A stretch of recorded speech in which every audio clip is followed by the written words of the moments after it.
Hey guys, welcome back to my channel learn AI with Isha. और आज हम data types के बारे में पढ़ेंगे। बहुत ही छोटा सा टॉपिक है, फटाफट समझ लेते हैं। बहुत इंपॉर्टेंट चीज़ें ही पढ़ाऊंगी, कुछ आलतू फालतू टॉपिक्स नहीं। जितना नेसेसरी होता है एआई/एमएल में, जितना अब तक मैंने देखा उस हिसाब से बता रही हूँ चीज़ें, ठीक है। So let's get started. अभी इंट के बारे में एक डेटा टाइप होता है। अगर आप और लैंग्वेजेस पढ़ के आ रहे हो, आपको ये बात बस खाली ऐसे गो थ्रू करनी है, वरना पहली बार पढ़ रहे हो तो भी समझ ही जाओगे, कुछ बहुत बड़ी बातें नहीं है। इंट इंटीजर होता है, मैथ्स में आपने पढ़ा ही होगा वैसे भी बचपन से। इसमें क्या आता है, सारे के सारे होल नंबर्स आते हैं आपका, 0, 10, -5, कुछ भी मिले एग्जांपल में। जैसे कि आप x=42 कोई वेरिएबल को कर रहे हो अगर वैल्यू असाइन, तो ये इसका जो टाइप, अगर आप टाइप फंक्शन को यूज़ करके निकालना चाहोगे x का, तो वो क्या आ जाएगा, इंट आ जाएगा, ठीक है। फ्लोट क्या होता है, कोई भी डेसिमल वैल्यू अगर है ना, उसको हम फ्लोट कहते हैं। जैसे कि 3.14 है, पाई की वैल्यू होती है, वो फ्लोट होता है। प्रोग्रामिंग लैंग्वेजेस में हम उसको फ्लोट डेटा टाइप बोलते हैं। अगर आप ऐसे लिखो -9.8, तो आप जी की वैल्यू अगर आप ऐसे लिखो तो वो भी एक फ्लोट है। अब आप कहोगे यहाँ पे माइनस है तो इंटीजर क्यों नहीं हो गया, नहीं, पॉइंट लग रहा है ना, तो वो उसको फ्लोट ही बोलेंगे। तो वो पॉजिटिव हो नेगेटिव हो उससे फ़र्क नहीं पड़ता ऐसे। और इंटीजर में ऐसा है कि प्लस हो माइनस हो ज़ीरो कुछ भी हो, बस वो अगर होल नंबर है ना तो आप उसको इंटीजर कहोगे। मतलब पॉइंट में नहीं होना चाहिए तो वो इंटीजर है, पॉइंट में है तो उसको फ्लोट कहोगे। और स्ट्रिंग किसे कहते हो, जो टेक्स्ट होता है तुम्हारे बेसिकली, मतलब पूरे जो तुम्हारे अल्फ़ाबेट्स होते हैं ना, उनसे जो मिलकर बनता है। या फिर तुम कहोगे, तुम ऐसे ना उनको कोट्स के अंदर लिखते हो, ऐसे डबल कोट या सिंगल कोट के अंदर, तो वो तुम्हारा स्ट्रिंग होता है। सो इट यूजेस सिंगल या फिर डबल कोट्स। यहाँ पे देखो वही बात लिख रखी है, नेम इज टू ईशा, ऐसे लिख सकते हो। कोट टू कीप गोइंग, यहाँ पर सिंगल कोट बना रखा है, ये वाला तो ये तो कुछ मिस्टेक है, इसको इग्नोर कर देना, ठीक है। यहाँ पर स्ट्रिंग सपोर्ट इंडेक्सिंग, जो स्ट्रिंग्स होती हैं ये हमारे ना इंडेक्सिंग को सपोर्ट करती है। इसका मतलब पता क्या है, जैसे आप प्रिंट करने की कोशिश करोगे ना नेम, ये चीज़ वैसे आप आगे भी पढ़ लोगे, मैं कहीं ना कहीं पर आपको वीडियो में बता दूंगी, बहुत बड़ा इशू नहीं है, कुछ तो चिंता की बात नहीं है।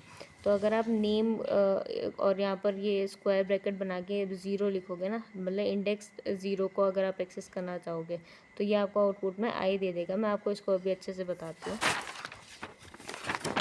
तो क्या होता है ना कि जो पाइथन होता है, या फिर और लैंग्वेजेस का मुझे इतना अच्छे से नहीं मालूम, लेकिन पाइथन के लिए स्पेसिफिकली बता रही हूँ कि अगर कोई वेरिएबल है, जैसे नेम आपने डिफाइन किया उसको ऐसे, कैसे ऐसे लिख दिया, ठीक है। तो इसमें हर एक जो आपका लेटर है ना, उसको क्या इंडेक्स असाइन होगा, इसको 0, इसको 1, इसको 2, इसको 3, ठीक है। और ये होती है पॉजिटिव इंडेक्सिंग। एक होती है नेगेटिव इंडेक्सिंग, वो कैसे होती है, ऐसे -1 से शुरू होती है, -2, -3, -4। और पाइथन एक ऐसी लैंग्वेज है जिसके अंदर नेगेटिव इंडेक्सिंग का कॉन्सेप्ट भी होता है।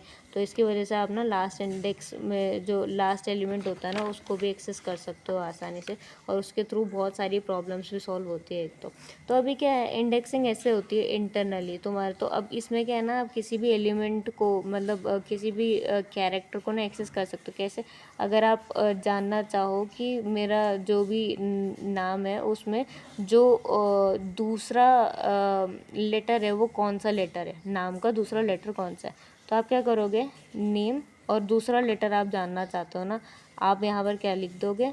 आप अब आपको इंडेक्सिंग का कॉन्सेप्ट पता होगा तो आप ज़्यादा अच्छे से समझोगे कि इंडेक्सिंग क्योंकि 0 से शुरू होती है, आप दूसरा लेटर ढूंढना चाह रहे हो, तो आपको क्या लिखना चाहिए यहाँ पे कायदे से, 1।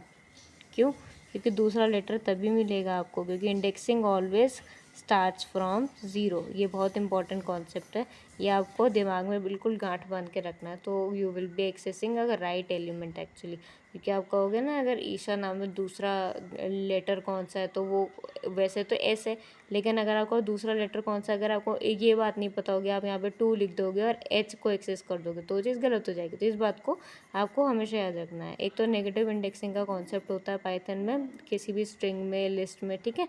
और बाकी क्या होता है कि जो आपका इंडेक्सिंग होता है वो हमेशा 0 से स्टार्ट होता है। तो ये कुछ इंपॉर्टेंट बात है, इसको ध्यान रखना।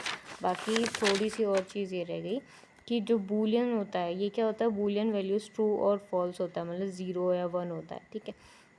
अभी इज़ वैलिड, जैसे मान लो कोई वेरिएबल हम ऐसे बना दिए हैं, उसको हमने ट्रू वैल्यू दे दिया, ये एक बूलियन है, इसका अगर आप टाइप लिखोगे ना, टाइप और यहाँ पर इज़ वैलिड का अगर आप देखोगे तो वो आपको क्या देगा, बूल लिख के देगा आउटपुट में, ठीक है।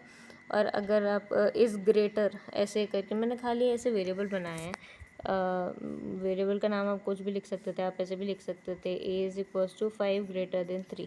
तो अब ये क्या करता, ये पाइथन स्मार्ट इनफ है, इसको खुद कंपेयर करके देख लेगा कि सच होता है कि झूठ होता है, कि 5 3 से बड़ा होता है, हाँ होता है, तो ये ट्रू इसको ऑटोमेटिकली कन्वर्ट कर देगा, तो ए की वैल्यू ट्रू आ जाएगी। तो आउटपुट में आपको ट्रू मिलेगा जब आप प्रिंट करने की कोशिश करोगे इस ग्रेटर को, ठीक है। Booleans are the result of logical comparison. जो बूलियंस होते हैं ना, वो लॉजिकल कंपैरिजन का रिजल्ट होता है, मतलब आपने आप यहाँ पे क्या किया, लॉजिकली कंपेयर किया है ना कि एक वैल्यू दूसरी वैल्यू से बड़ी है कि नहीं, तो उसका रिजल्ट हमेशा बूलियन होता है, क्योंकि बूलियन क्या होता है, ट्रू या फॉल्स, ठीक है। आई होप आप ये चीज़ समझें। तो अभी इसके आगे से अब रियल पाइथन की कुछ अलग कहानियाँ शुरू होगी, जो कि पाइथन में होता है और चीज़ों में नहीं होता, देखा है मैंने। रेस्ट, आई होप अगर आपको चीज़ समझ में आई तो लाइक शेयर सब्सक्राइब करना मत भूलना, और आपको हेल्पफुल रहा हो तो कमेंट भी करना। And thank you.